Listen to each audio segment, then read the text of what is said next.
باللہ من الشیطان الرجیم بسم اللہ الرحمن الرحیم نحمدہ ونصلی ونسلم علی رسول الکریم اما بعد فاعوذ باللہ من الشیطان الرجیم بسم اللہ الرحمن الرحیم یا ایھا الناس اتقوا ربکم الذی خلقکم من نفس واحدہ وخلق منہا زوجہا وبث منہما رجالا کثیرا صدق اللہ العظیم صلاۃ و سلام علیک یا رسول اللہ وعلی آلہ وصحبہ یا حبیب اللہ۔ میرے تمام فیس بک فرینڈس کو السلام علیکم ورحمۃ اللہ وبرکاتہ۔ آج میں ایک اہم خرابی کی طرف آپ کی توجہ دلانا چاہتا ہوں۔ وہ خرابی یہ کہ کچھ غیر ضروری عناصر کی وجہ سے ہم لوگ اپنی اولاد کے نکاح کے اندر، ان کی شادیوں کے اندر تاخیر کرتے ہیں، جس کی وجہ سے معاشرے کے اندر فتنہ اور فساد بپا ہوتا ہے۔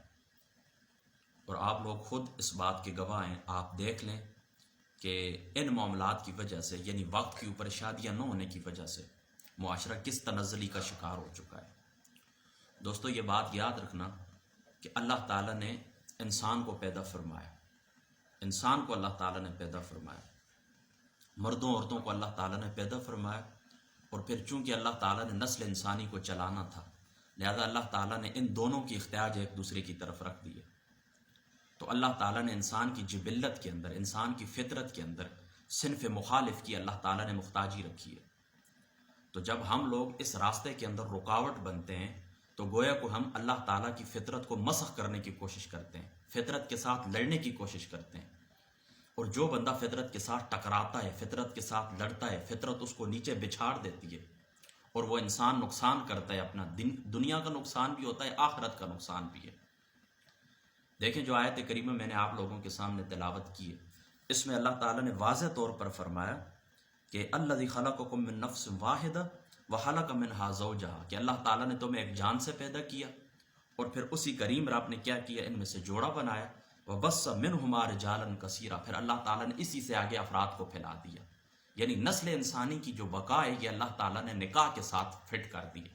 یعنی اللہ تعالیٰ نے نسل انسانی کی جو بقا ہے، وہ اللہ تعالیٰ نے اس کا سبب نکاح کو بنا دیا۔ ویسے اللہ تعالیٰ کی ذات مختاجی سے پاک ہے، احتیاج سے پاک ہے، یہ اللہ تعالیٰ کی سنت جاریہ ہے کہ اللہ تعالیٰ نے اس کائنات کا نظام اسباب کے ساتھ رکھ دیا ہے، ورنہ اللہ تعالیٰ کی ذات اقدس اسباب کی محتاج نہیں ہے۔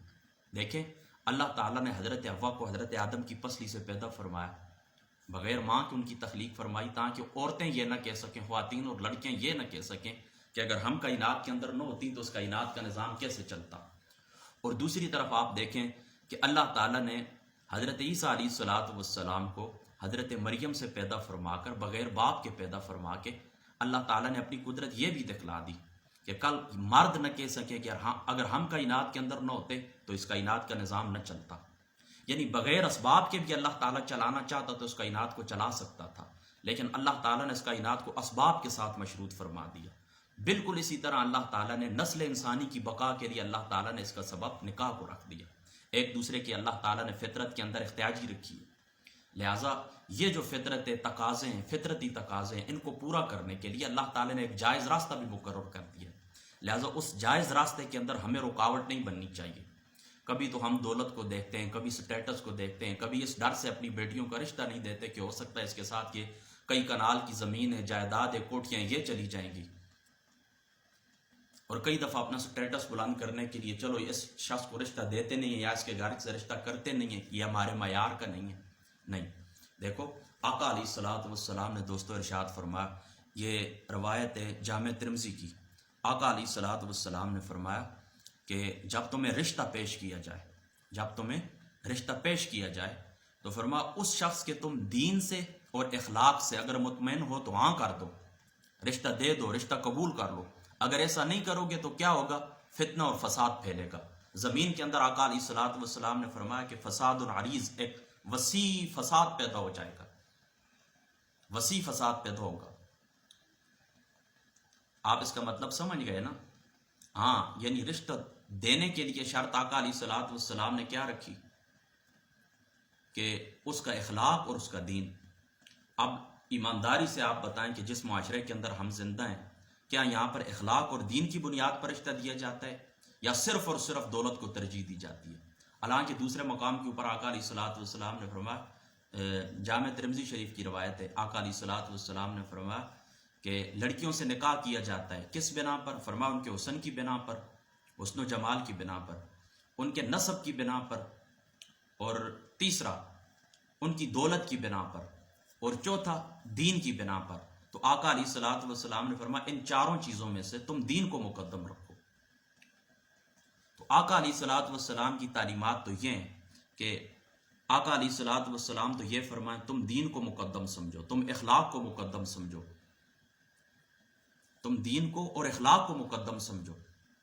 اور ہم لوگ کیا کرتے ہیں؟ دین اور اخلاق کو پیچھے رکھتے ہیں اور دولت کو آگے لے کے آتے ہیں، سٹیٹس کو آگے لے کے آتے ہیں، کاروبار کو آگے لے کے آتے ہیں۔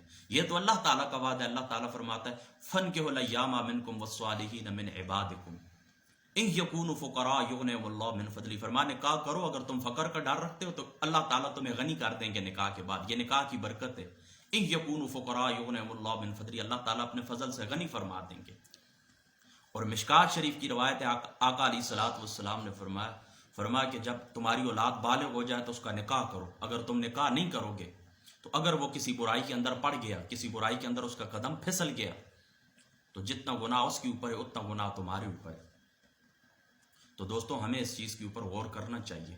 روزی کا رازق اللہ تعالیٰ اس نے ہم سے وعدہ کیا کہ میں تمہیں وَمَا مِن دَابَّةٍ فِي الْأَرْضِ إِلَّا عَلَى اللَّهِ رِزْقُهَا، کہ اس کا رزق کا ذمہ اللہ تعالیٰ نے اپنے ذمہ لے لیا، اپنے ذمہ کرم کے اوپر رکھا ہے۔